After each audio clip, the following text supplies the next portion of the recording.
when they ship grain, or when farmers send grain to to be stored, they have these great big tall silo-looking things. Okay, but they're bigger than a silo, and that's a grain elevator. And your great-grandpa had a patent on a thing called a telegranulator, and they put it on top of those grain elevators and can tell how much grain is in them. It measures. Oh, wow. And he sold them all over the whole East Coast. And he made them there. But Aeronautical Engineering, because he had a Martin, I think it's a Martin 990 was the aircraft that he had. He bought a patent. Somebody else invented this part, but he bought the patent and he made that for the Air Force during the Second World War. Oh, wow. That's why they called it. What was the name of his company? Aeronautical Engineering. Thus A with the wing and the propeller. See the propeller? Yeah. You can see. And then and the compass. Yeah. Hello. And he was a very wonderful guy. Oh. No, that was a very wonderful guy. No, that was their mother's father. Her mother's father. Yeah. That was mother's father. Okay, so I gotta get this straight. Swogger was your Swogger. Yeah. Now, he was my best friend. Was he? Yeah. Yeah, he was. Very neat guy. I want to do up a bio of him and put it on Facebook for all the not us, not the 24 grandkids, but all of our kids. Great. Take a book.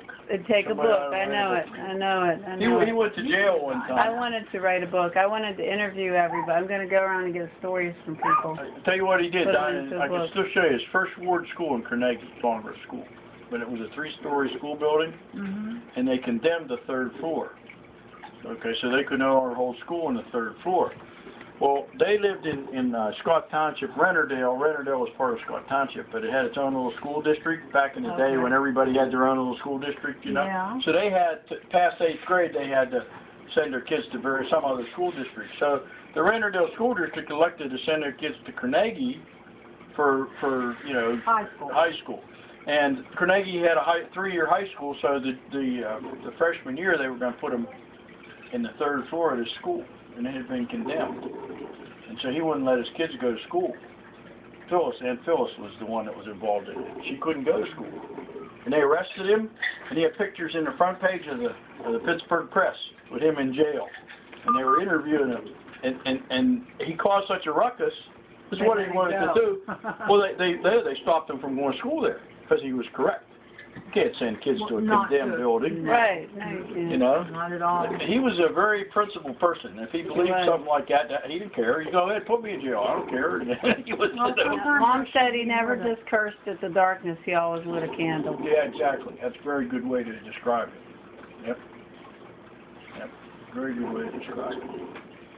And he wasn't interested in making, whether he was popular, he was interested in making sure that the right thing got done. I always laughed. He had next door, those people that lived next door, I can't remember their name right now, but we went along to school. Walker, I think was their name, Jeannie Walker. Oh, yeah. And their dad had quite a lucrative job somewhere, and they were girls, they were like show-offs. They used to go, I have this, look, I got a new bicycle, and I got a new everything. So they came over one day, and her mom said they were upset because they had this and they had that, and we don't have nothing but old stuff. So they went in the house crying, and their dad said, I'll tell you what I want you to do. You have things, your dad has things that their dad never has. I want you to go out there, and I get this, if you have to write this down, I want you to write this down. What, Dad? I have things that they never had. You got to take pride in yourself. So he got them all pumped up, and he told him, you go over there and tell him your dad has halitosis. So they went over there real proud, and they said, our dad has halitosis. All righty now.